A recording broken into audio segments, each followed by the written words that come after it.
Zəhərli zob nədir?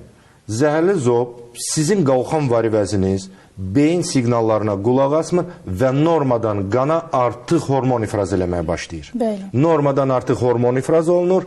Qanı zəhərləyərkən onu yenə də el arasında gedir zəhərli zob.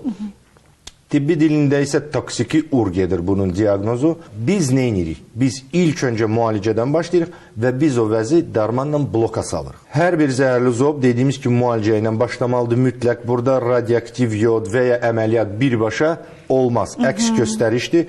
Ümumiyyətlə zəhərli zoblarda narkoza əks göstərişdir. Belə pasiyentlər əməliyyat olunsa da belə yalnız hormonal balans düzələndən sonra. Deməli, müalicəyə başladıq. Bəli.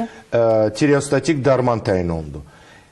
Müalicəyə darmanla tabiə olma ehtimalı təxmini deyirəm. Konkret rəqəm deyil də, statistika. 50-50-yə, qrubu deyirəm.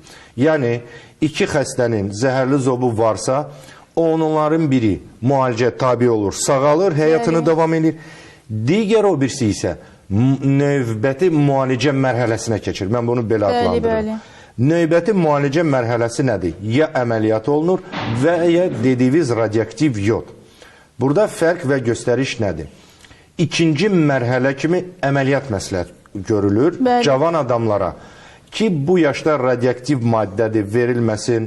Məsəl üçün, əgər cavan adamdırsa, radioaktiv yoddan sonra 6-9 ay ərzində hamiləlik baş verə bilməz, olmaz. Radioaktiv yod adətən yaşlı adamlara verilir.